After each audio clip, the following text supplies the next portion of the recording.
વિચારો કે શું આધ્યાત્મિકતા અને વૈશ્વિક રાજકારણ એક સાથે મળીને દુનિયાની સૌથી મોટી સમસ્યા એટલે કે પરમાણુ હથિયારોનો ઉકેલ લાવી શકે? આ કોઈ કાલ્પનિક વાત નથી. આજે આપણે એક એવા જ દસ્તાવેજ પર નજર નાખવાના છીએ જે 24 ઓક્ટોબર 2025નો છે અને એ બરાબર આ જ દાવો કરે છે. તો ચાલો આમાં જરા ઊંડા ઉતરીએ. જુઓ, કોઈપણ મોટા ઉકેલની શરૂઆત એક મોટી સમસ્યાને ઓળખવાથી થાય છે અને આ પ્રસ્તાવ પણ એ જ કરે છે. અત્યારની વૈશ્વિક પરિસ્થિતિ કેવી છે એ સમજાવવા માટે આ દસ્તાવેજ ખુદ સંયુક્ત રાષ્ટ્ર મહાસભાના એક ભૂતપૂર્વ પ્રમુખના શબ્દોનો ઉપયોગ કરે છે. આ દસ્તાવેજ ઘણું બધું કહેવા માંગે છે, એટલે આપણે એને બરાબર સમજવા માટે એક પછી એક મુદ્દા પર વાત કરીશું. પહેલાં આપણે જોઈશું કે દુનિયા કઈ રીતે ખતરાના આરે ઊભી છે.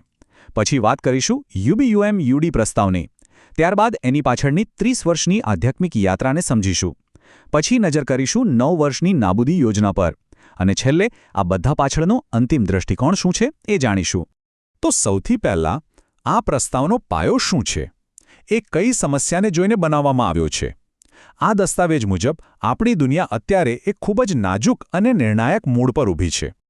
આ દસ્તાવેજમાં કેટલાક મોટા જોખમોની વાત કરવામાં આવી છે, જેમ કે પરમાણુ યુદ્ધનો ખતરો સતત વધી રહ્યો છે, દેશો વચ્ચે તણાવ ચરમસીમાએ છે, આર્ટિફિશિયલ ઇન્ટેલિજન્સ એટલે કે એઆઈ કોઈના કાબૂમાં નથી, અને આંકડા તો જુઓ, હજુ પણ દુનિયામાં લગભગ 12,000થી વધુ પરમાણુ હથિયારો છે, અને બીજી બાજુ સૈન્ય પાછળનો ખર્ચ તો આસમાને પહોંચી રહ્યો છે. આ બધું મળીને એક ખૂબ જ ભયાનક ચિત્ર બનાવે છે. અને આ વાતની ગંભીરતા સમજાવવા માટે દસ્તાવેજમાં યુએનના સેક્રેટરી જનરલ એન્ટોનિયો ગુટેરીઝના શબ્દો ટાંકવામાં આવ્યા છે. એમણે સ્પષ્ટ કહ્યું છે કે પરમાણુ યુદ્ધમાં કોઈ જીતી જ ન શકે. એવો વિચાર કરવો પણ પાગલપન છે. આ ખરેખર એક એવો ખતરો છે જે આપણા અસ્તિત્વ પર સવાલ ઊભો કરે છે. ઓકે, તો સમસ્યા તો આપણે સમજી લીધી, પણ આ સંકટનો જવાબ શું? બસ અહીંથી જ આ દસ્તાવેજ એક ખૂબ જ અનોખો ઉકેલ રજૂ કરે છે. ચાલો જોઈએ કે આ નવું માળખું છે શું. અહીં જે મુખ્ય વિચાર છે ને, એ ખૂબ જ રસપ્રદ છે. આ પ્રસ્તાવ એમ નથી કહેતો કે યુનાઇટેડ નેશન્સને હટાવી દો. ના, એ કહે છે કે એની સાથે એક પૂરક સંસ્થા બનાવો. જેમ યુએન ન્યૂયોર્કમાં છે અને રાજકીય છે, તેમાં સૂચિત સંસ્થા, જેને યુનાઇટેડ માસ્ટર્સ નામ આપ્યું છે, તે નવી દિલ્હીમાં ગાંધી સ્મૃતિ ખાતે હોય અને એની પ્રકૃતિ રાજકીય નહીં પણ સંપૂર્ણપણે આધ્યાત્મિક અને માનવતાવાદી હોય. એક રીતે કહીએ તો દુનિયાનું એક ઉપલું ગૃહ. તો આ યુનાઇટેડ માસ્ટર્સ એટલે કે યુએમ છે શું? દસ્તાવેજ મુજબ આ એક એવી વૈશ્વિક સંસ્થા હશે જે અત્યંત આધ્યાત્મિક અને માનવતાવાદી હશે, જેનું મુખ્ય કામ રાજકારણ નહીં પણ દુનિયાને આધ્યાત્મિક અને નૈતિક માર્ગદર્શન આપવાનું હશે. એક એવી જગ્યા જે શાંતિ, પ્રાર્થના અને નૈતિકતા પર કેન્દ્રિત હોય. અને આ આખા વિચારના કેન્દ્રમાં છે યુબીયુએમયુડી. આ માત્ર કોઈ પ્લાન કે એજન્ડા નથી. દસ્તાવેજ એને પ્રકૃતિની 3 ડાયમેન્શનલ નિશ્ચિત સંતુલન ઘટના કહે છે. જેમ આપણે જીઓડી કે પછી વિજ્ઞાનમાં ઇલેક્ટ્રોન, ન્યૂટ્રોન, પ્રોટોનની વાત કરીએ છીએ, એના જેવી જ આ એક મૂળભૂત સંતુલનકારી શક્તિ છે, એવું કહેવાયું છે. અહીં એક વાત બહુ સ્પષ્ટ રીતે કહેવામાં આવી છે કે જ્યાં સુધી યુનાઇટેડ માસ્ટર્સ એટલે કે યુએમની સ્થાપના ન થાય ત્યાં સુધી બીજા 2 તત્વો યુબી અને યુડી શક્ય જ નથી.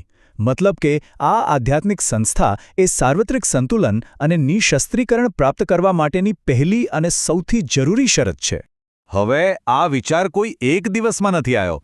એની પાછળ એક લાંબી યાત્રા છે. દસ્તાવેજ મુજબ આ લગભગ 3 દાયકા જૂની એક કુદરતી વિકાસગાથા છે. આની શરૂઆત થઈ હતી છેક 1995માં સંવાદી વિશ્વના વિચાર સાથે.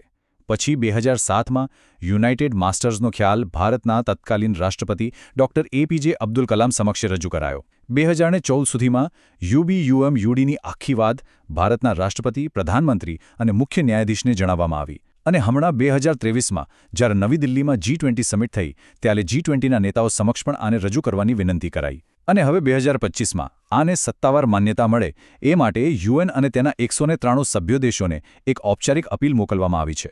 તો આ એક લાંબો અને સતત ચાલતો પ્રયાસ છે. તો આ તો થઈ વિચારની વાત, પણ એને અમલમાં કેવી રીતે મૂકવાનો પ્લાન છે? હવે આપણે એના વ્યવહારુ પાસા પર આવીએ અને જોઈએ કે વૈશ્વિક નિઃશસ્ત્રીકરણ માટે શું યોજના બનાવવામાં આવી છે. આ યોજનાની શરૂઆત થાય છે એક 3D યુનિવર્સલ અપીલથી. અને આ અપીલને સમર્થન આપવા માટે દુનિયાભરના 1008 જેટલા મોટા અને પ્રભાવશાળી લોકોનો સંપર્ક કરવામાં આવશે. અને આ અપીલના લક્ષ્યો પણ એકદમ સ્પષ્ટ છે. પહેલું, યુએન જનરલ એસેમ્બલીના પ્રમુખ પાસેથી UBUM-UD માટે માન્યતા મેળવવી. બીજું, ભારતીય સંસદમાં આ વિષય પર ચર્ચા થાય એ માટે પ્રોત્સાહન આપવું. ત્રીજું, સામૂહિક વિનાશના હથિયારો એટલે કે WMDને લઈને વિશ્વવ્યાપી કટોકટી જાહેર કરવી. અને છેલ્લે 2034 સુધીમાં દુનિયામાંથી તમામ WMDનો નાશ કરવા માટે બધાની સહેમતિ કેળવવી.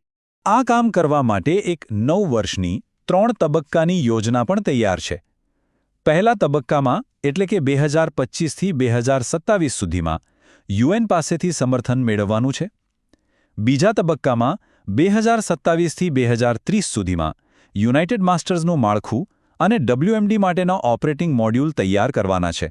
અને ત્રીજા અને અંતિમ તબક્કામાં 2030થી 2034 સુધીમાં WMD નાબૂદીની આ પહેલનો સંતોષકારક રીતે અમલ થાય એ સુનિશ્ચિત કરવાનું છે. તો સવાલ એ થાય કે આટલી મહેનત, આ 30 વર્ષની યાત્રા, આ 9 વર્ષની યોજના, આ બધા પાછળનો અંતિમ હેતુ શું છે? આ બધું શા માટે? જવાબ કોઈ નાનો સૂનો નથી. અંતિમ ઉદ્દેશ્ય છે આખી દુનિયાને બદલી નાખવાનો. એક એવું પરિવર્તન લાવવાનો કે જેથી સમગ્ર માનવજાત એક નવા યુગમાં સહેલાઈથી પ્રવેશી શકે. અને આ નવા યુગની નામ આપવામાં આવ્યું છે ધર્મયુગ, સંગમયુગ કે પછી કહો તો સદાચારનો યુગ. એટલે સ્પષ્ટ છે કે આ વાત માત્ર હથિયારો ખતમ કરવાની નથી. આ વાત છે વૈશ્વિક સ્તરે સદાચાર અને સંવાદિતાના એક નવા દોરની શરૂઆત કરવાની. અને અંતે આ આખો પ્રસ્તાવ આપણને એક મોટા સવાલ પાસે લાવીને ઊભો રાખે છે કે શું આજના જમાનામાં આધુનિક વૈશ્વિક રાજકારણ અને નિશસ્ત્રીકરણ જેવા જટિલ મુદ્દાઓમાં આધ્યાત્મિકતા કોઈ ભૂમિકા ભજવી શકે છે? આ દસ્તાવેજ એક રાજકીય સમસ્યાનો આધ્યાત્મિક ઉકેલ સૂચવે છે અને એ વિચારવા પર મજબૂર કરે છે કે આ બે અલગ અલગ લાગતા ક્ષેત્રો ક્યાંક એકબીજાને મળી શકે છે કે નહીં.